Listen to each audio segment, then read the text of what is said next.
Did you think you needed an Xbox to play Xbox games? Well, you don't. Check this out. I'm gonna play Xbox games on my laptop with a PlayStation 4 controller. Oh, I love the future. Today, I wanna give a quick Xbox Game Pass for PC review because I think a lot of people will be considering it in the near future, so I want to explain what it is and whether or not it's worth your hard-earned money. I'm not the most hardcore of gamers, but I think that's exactly why I'm the right amount of qualified to give an honest Xbox Game Pass for PC review. So let's jump into it right now. I gotta hand it to Microsoft. They went all in with Game Pass, and it was a great decision. Game Pass is basically the Netflix of gaming. You pay a monthly fee and get instant access to a huge library of games. Gone are the days where you have to go into a store and buy your expensive games one by one. Now, since Microsoft owns Xbox and they own Windows, they smartly realized if they open up their Xbox titles to the PC market, they could expand their audience. So that's exactly what they've done. But what's so smart about it is, they know there are people like me who don't have an Xbox anymore, but still want to play the games.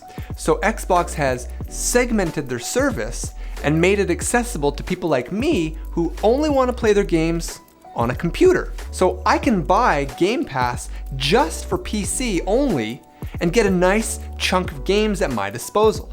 It costs $9.99 US or $11.99 Canadian a month. Well, that's pretty affordable, but is it any good? In the past, Xbox always lagged behind Sony when it comes to the quality of their exclusive games.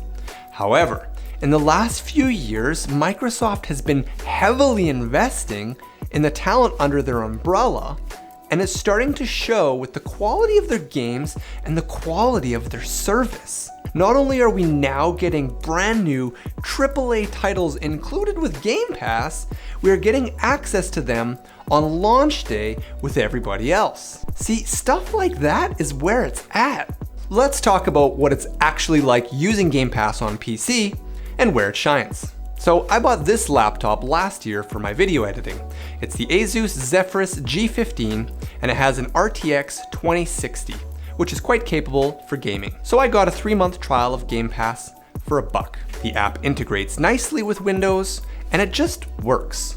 It's easy to navigate and the games download fast. The benefit of downloading games is you don't have to rely on your internet connection to play them once they are downloaded. And the games look incredible as they are optimized for a computer. Plus, it's all online, so it will store your saves across all platforms. You can also play online with your friends, you know, if you have any. And you can play with those non-imaginary friends if they have Xboxes, even from your PC. Hooray, cross-platform. Let's take a look at what's included.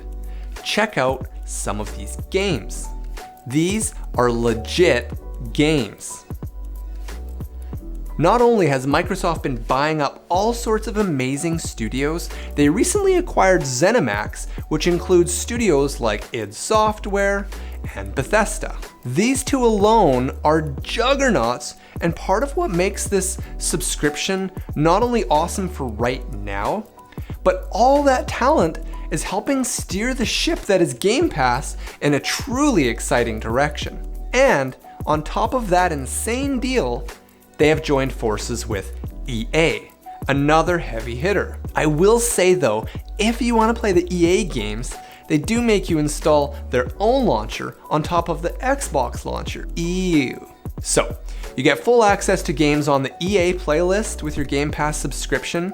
It's not all the EA games, but there's a good amount. Being able to play Star Wars or some of the sports games is awesome. Game Pass was always missing a solid lineup of sports games. Now, let me talk about the negatives of Game Pass on PC. The major downside to this service is, number one, not all Xbox games are available on PC. For example, Gears of War 1 through 5 are available on Xbox, but only Gears 4 and 5 are available on PC. They are the latest ones, which will look amazing, but if you're new to Xbox, you won't be able to enjoy the story from the beginning, which is unfortunate. The library for older Xbox games is limited on PC when compared to the console version of the service, but it's still really good.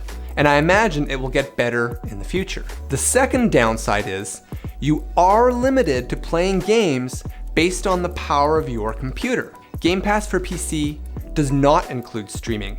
You have to download each game you want to play. And if your computer is outdated or doesn't have a very good video card, the overall experience might be disappointing. Since I also pay for PlayStation Now, let me quickly explain the difference. With PS Now's service, they have a huge catalog of games, over 800. But it's quantity versus quality here. And you cannot download the games. You can stream their major titles instantly, which is nice because maybe I don't want to install a 60 gig game to try it out for 5 minutes. However, it runs like crap compared to installing it. And I have to plug in the controller to play the game. So now I'm tethered if I want to play PlayStation games on my laptop. PlayStation Now doesn't let me use a PlayStation controller wirelessly, yet I can use the PlayStation controller wirelessly to play Xbox games. Weird. PS Now is alright, but since it streams the games, you can't up the graphics, and they will run like garbage if you have a crappy internet connection. I will talk more about that service in another video, so stay tuned for that. But it feels like Game Pass is years ahead. So, should you buy it? The bottleneck for all of this is the quality of your computer. If your computer doesn't have a decent video card, or you don't have an Xbox, I really wouldn't recommend the Game Pass service. However, because they regularly offer $1 trials for up to 3 months, which you can cancel right away just to be safe, I can't think of one good reason for you not to try it, even if your computer is meh. Some games might be playable for you. Slay the Spire, Celeste, Moonlighter, Undertale. But if you do have a decent computer, to be honest, even at the full price each month, yes, you should buy it. It's just a great deal, especially with some of the new games coming down the pipes. You know, 10 years ago, if you asked me whether it was worth paying 10 to 15 bucks a month for all the music I ever wanted, I would have said, well, I can just download the music I want. Why pay for music I'm not listening to? It's not like that though. Having access to all music allows me to find new music, and new music allows me to enjoy music in ways I would not have considered left to my own devices. The same as with gaming. When you have access to a large library of curated games, first you play the ones you want, but then you get curious and you think, hey, that looks cool. So you try it, then you love it. You want to talk about it, and you want more. So you join a new community to chat about it with. Now you're talking with new people, and that's what it's all about. We as humans need entertainment, and this is as good as it gets. So heck yeah, I'm all into services like this. Plug me in. All right, my child is in preschool. I have about 27 minutes left of free time. I'm gonna squeeze in some Dead Cells. See you online, my friends. What? No way. Thank you so much for watching. I really appreciate all the new subscriptions and the likes. We'll see you next time on The Sad Life.